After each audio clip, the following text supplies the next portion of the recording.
Hey, I'm Kelsey, and welcome back to The Retro on the Digital Project Manager podcast, where we dig into past lessons, future trends, and what they mean for your career. I want to start us off today with a question. If you had to describe yourself as a candy bar, which one would you be? I got asked this question once in a job interview, and it totally threw me off. I immediately forgot the name of every candy in existence. But in the realm of tough interview questions, that's honestly pretty mild. But what about when you get hit with a real curveball, something you didn't prepare for that digs into your experience or skills? How do you keep your cool and answer in a way that actually helps you land the role? For project managers especially, interviews can feel like a pop quiz on every project you've ever worked on. It's like a minefield of tell me about a time questions that can make you second guess if you've ever actually managed a project in your life. So that's what we're getting into today. How to prep for your next PM interview, how to tackle the questions you can predict, how to respond to the ones you don't see coming, and what to do when things don't go perfectly. Joining me today is Kayla Quijas, a senior project manager and career coach who helps professionals land project management roles. Kayla, welcome to the show. Hi, Kelsey. Thank you so much for having me. So Kayla, tell us a little bit more about yourself and the work that you do. My professional career started a little bit untraditionally. I actually started as a professional cake decorator. I did that for about 5 years and then kind of realized that I was stuck at a dead end. I had one day in particular where I worked a 12-hour shift and then was asked to come back. And that day just kind of something snapped inside of me that made me realize complete dead end. This is going nowhere. And I quit on the spot that day with no backup plan. I ended up being determined to move into the corporate world. So my first move was to become a receptionist at a law firm. And from there, I rapidly climbed the corporate ladder. So now I'm a senior project manager at a global law firm, and I oversee some of the firm's largest client accounts, and I absolutely love it. When I started to look back over my career trajectory, I realized that coaches played a huge part in my career success. And that led me to find my real passion, which is inspiring others to escape their dead-end jobs and pursue fulfilling careers of their own. So now I am also a certified senior career coach, and I empower others to make intentional career transitions.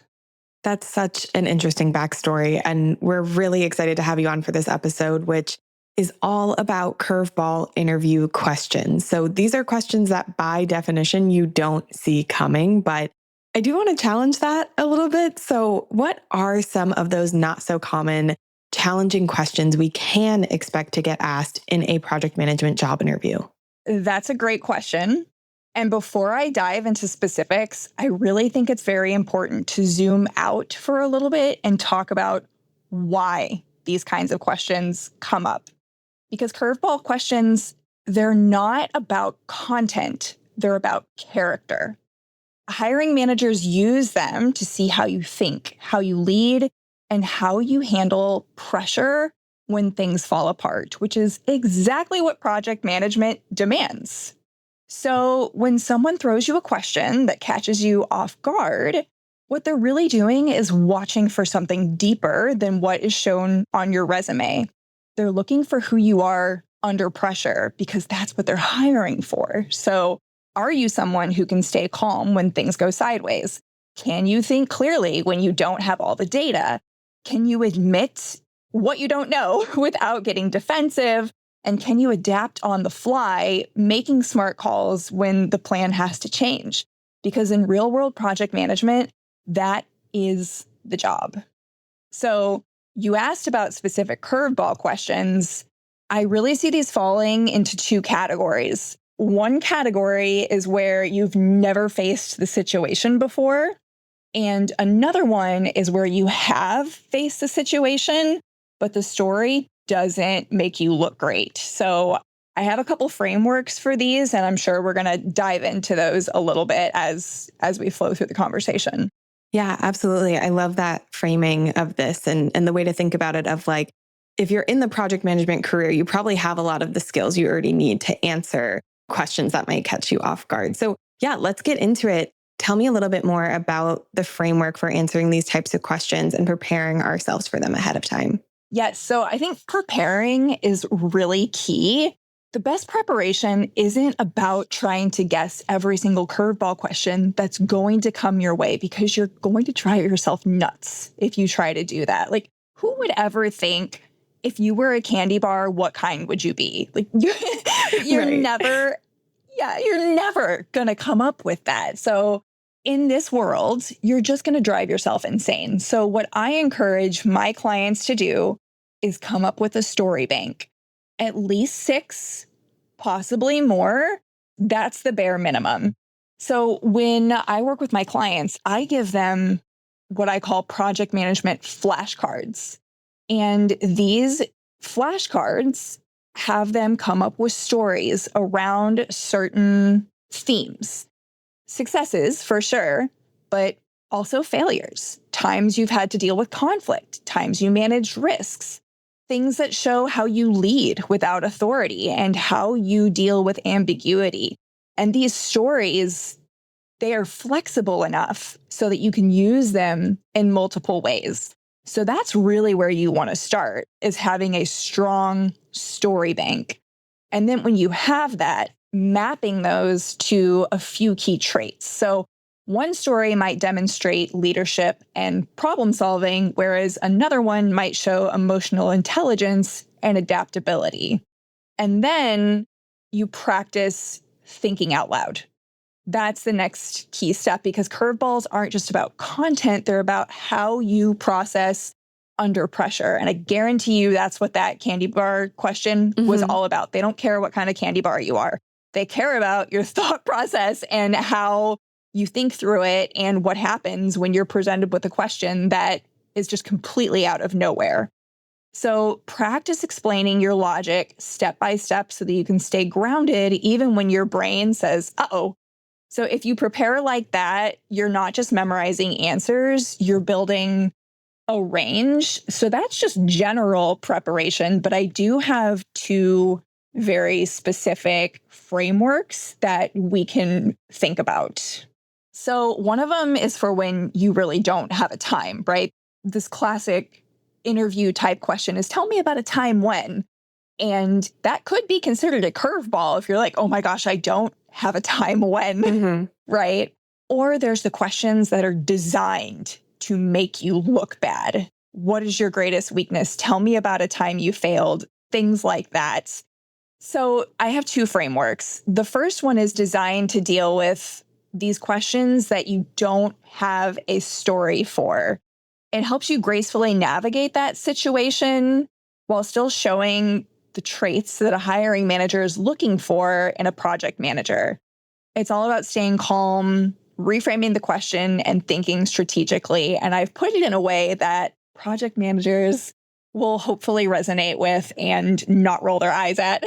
I call it the RAID framework, RAID. So R, recognize the intent. What are they trying to get at? So instead of panicking, taking a beat and figuring out what's the intent here. Are they trying to figure out, how do I lead? Are they trying to figure out, how do I manage conflict resolution? Or is it prioritization? What's the underlying objective there?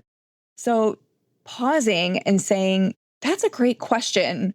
I'm thinking through what would best highlight how I typically handle X types of situations, fill in the blank there.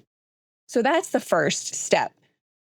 The A is to acknowledge the gap. Own it. Own the gap with maturity, not defensiveness. If you don't have a direct story, just say so. It's not a weakness. It shows honesty and self-awareness.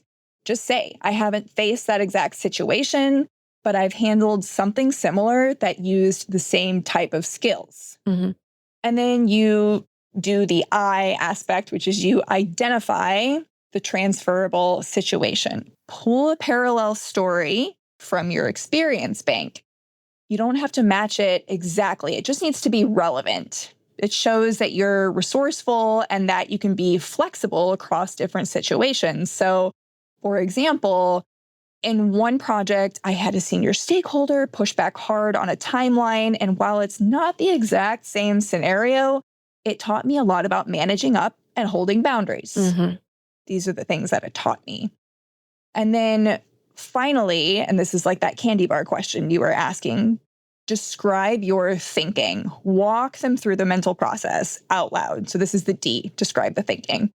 Show how you'd approach it. Break it down like you would as a project manager in a work plan. You don't know everything as a project manager. You're not expected to, but you need to know how to approach anything that's thrown your way. So you could just say, if that came up, here's how I'd approach it. So that's the RAID framework that I came up with.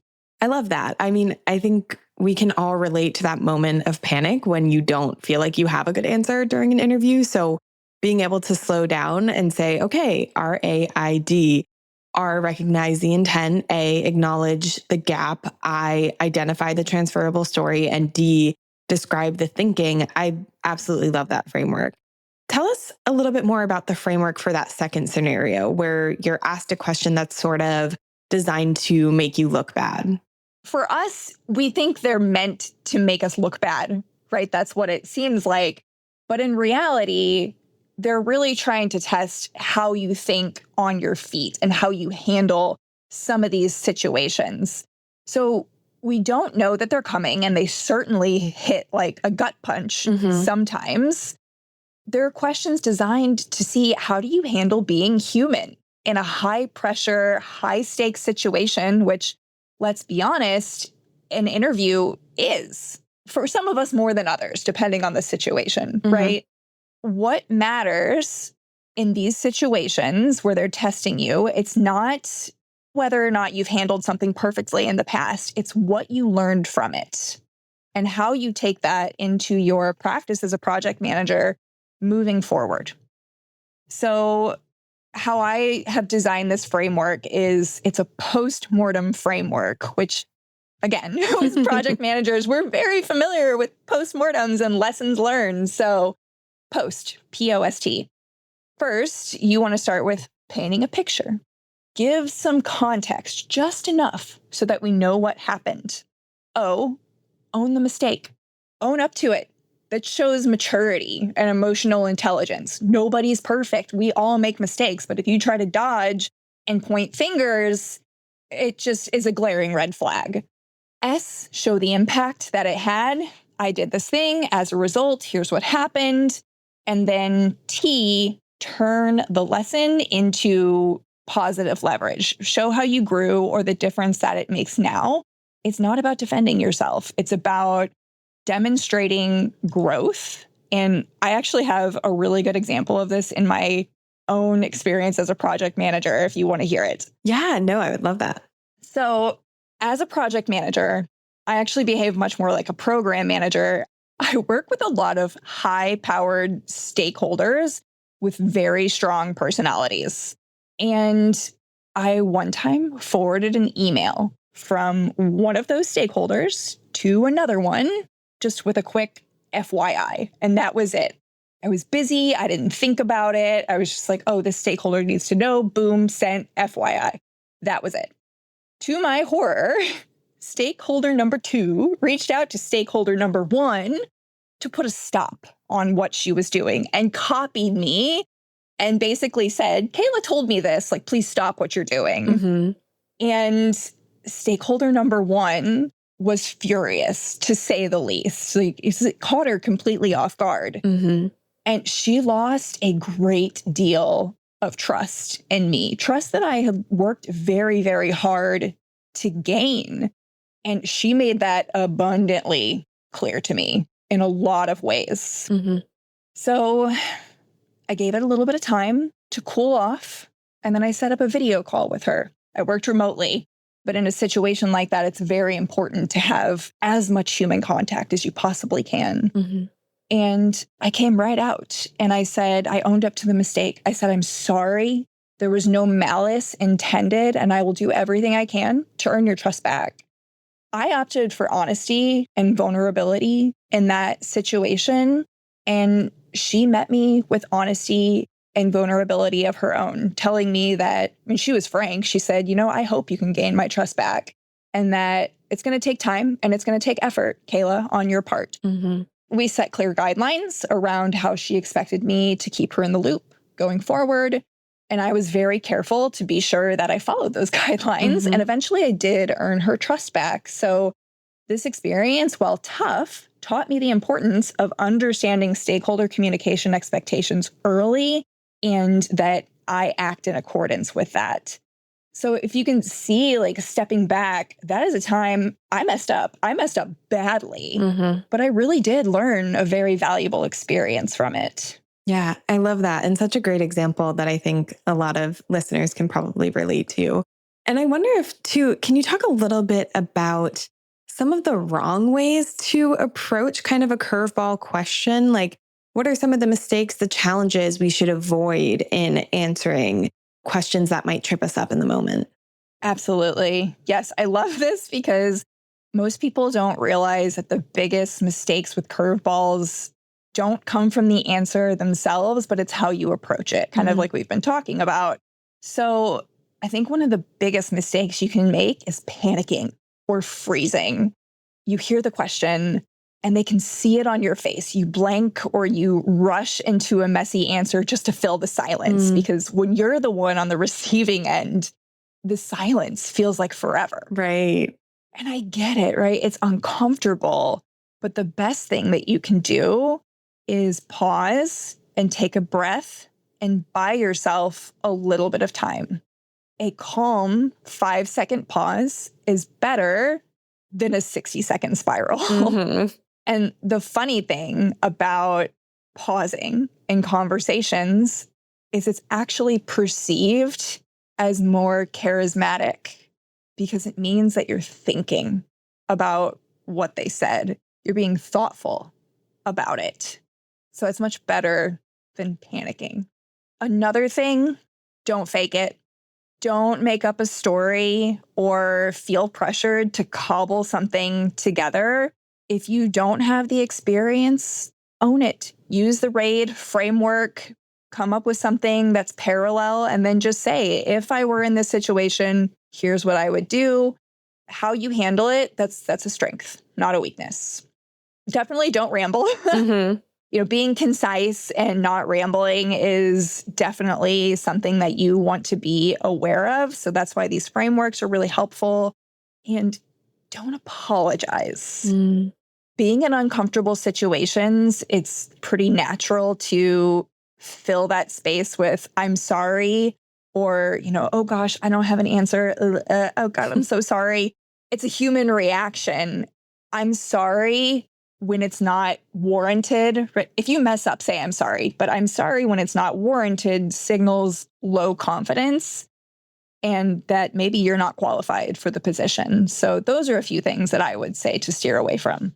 Yeah, and I've definitely been guilty of a few of those. Like I always want to fill the silence. That's a big one for me that I've had to kind of learn throughout my career is just let there be a few seconds. You're the only one that's like overthinking how long it's been since someone has spoken. Totally. And the I'm sorry one, I hear a lot from my clients too. Pausing, yes, totally. That's a big one. Not filling the silence. And this I'm sorry. It's such a people just want to, it's a reaction. And just generally replacing I'm sorry with thank you, it's a game changer. It really is. I encourage everybody listening to try that. It's huge. Yeah, absolutely. Love that advice. And I heard you mention both confidence and charisma when you were talking about mistakes and things to be conscious of while you're answering questions like this. So I know that they play a big role here. And I've heard you talk about charisma as well as something that you're not necessarily born with, but a skill and a muscle that you can build. So can you talk a little bit more about that? Like, what's the best way to refine that skill and use it in this context?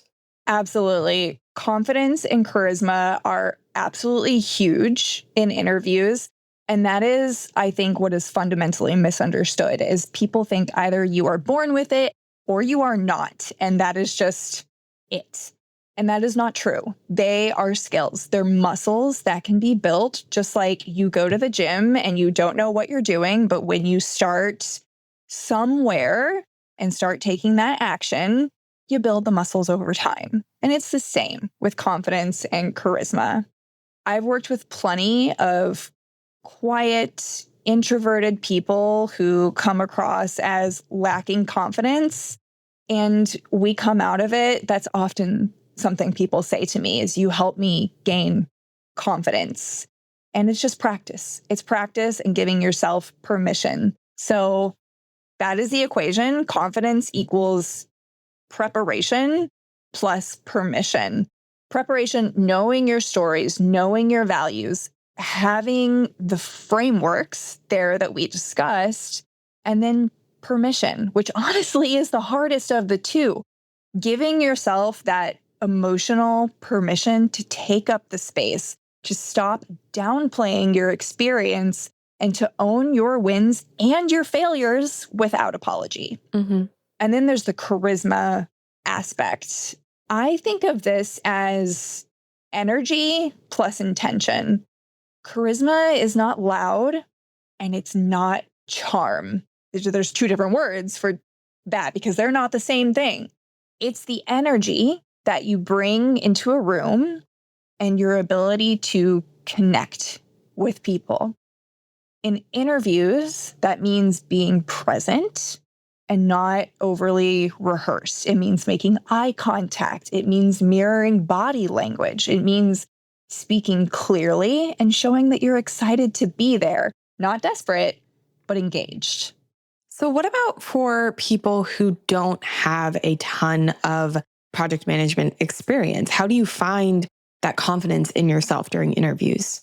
That is such a good question. And I think, like I said, the confidence comes from preparation and permission. And a huge part of this is permission. It is not downplaying your experience.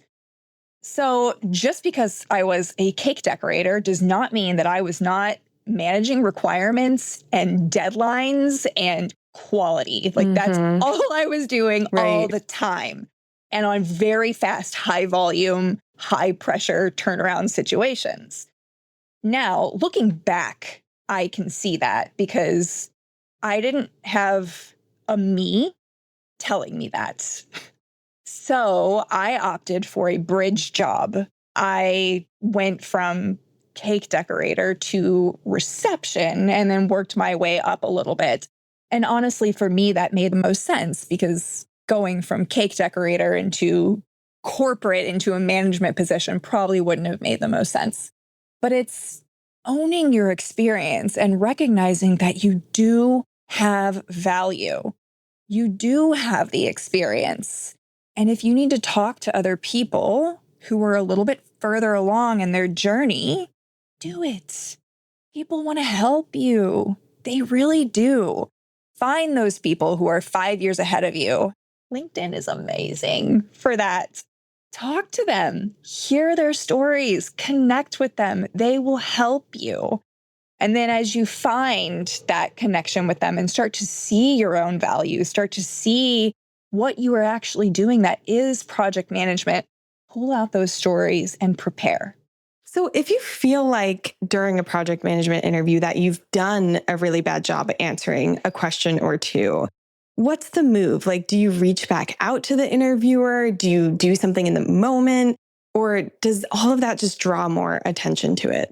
I love this question. And I love that you answered it for yourself, which is the latter part of it just draws more attention. Honestly, I would strongly suggest that you do not send a follow-up with oh, you asked this and I could have answered that better. Here's my answer. It comes across as second guessing yourself, not owning your power, and being a little desperate. Unless it's absolutely like you're 100% sure that doing that move is going to strengthen your candidacy, which 9.9 times out of 10, I would say it's not going to. Let it go. And instead, follow up with a strong thank you note.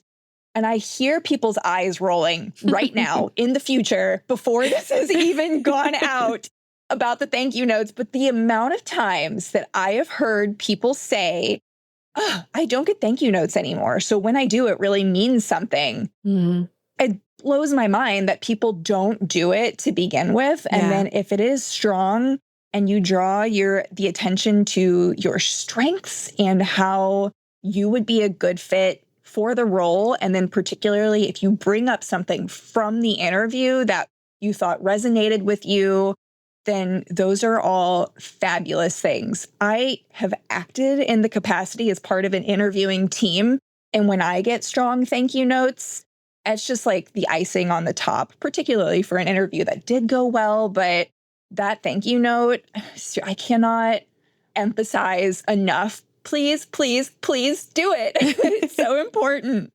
Recently, I interviewed somebody, and in the end, this particular candidate, when I said, do you have any questions for me? He asked a couple. And then the last one was, may I please have your email address?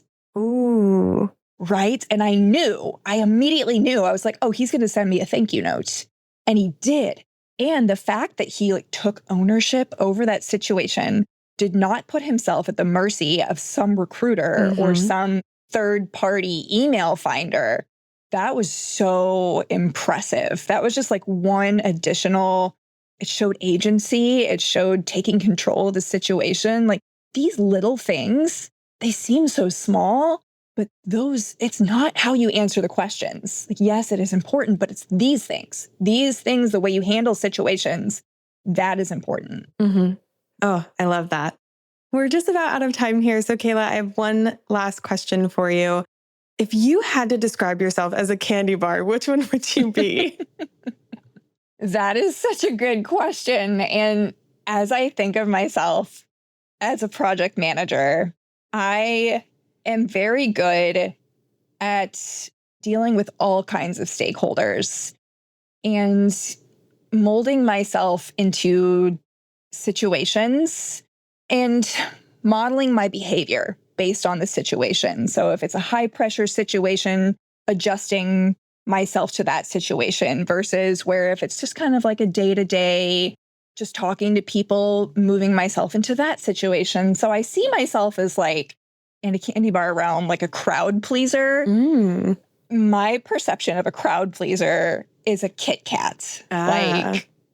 I feel like most people are yeah, I'm not going to turn away a Kit Kat, I almost said a Reese's Pieces, but then some people are allergic to peanut butter. Yeah. So I was like, okay, that's maybe not a crowd pleaser, but a Kit Kat, I'm going to go with that. I love that. Yeah. See, the problem I have with this question is I'm actually allergic to chocolate. So I have to pick a non-chocolate candy bar, which I don't even know if that exists. So I'm I don't know, I'm a nerd rope or something. I don't know. Though, it's how you talk through that question. Yeah. So if you see, when I answered it, I talked through it and how I see myself as a project manager. And it's interesting. And you could even say that, so I'm allergic to chocolate. And I would say that as a project manager, I'm very observant. So while I myself cannot have chocolate, as I observe my friends and my family and the kinds of chocolates that they like, I see that the majority of them fill in the blank. And for that reason, I think that's the type of candy bar that I would choose. Oh, I love that. It's just a suggestion, but right off the cuff based on your situation. But I love that. That's amazing. Okay, real last question to wrap us up here. Could you leave us with one thing we can do today to set ourselves up for success in job interviews? One thing. Reach out to someone who is where you want to be and establish a relationship with them, even if it's just a 15-minute coffee chat. It is so valuable. People want to help. I love that. Yes, very tangible. We'll just take a few minutes. Kayla, thanks so much for spending time with me today. This has been so helpful. Thank you, Kelsey. It was really a pleasure to be here.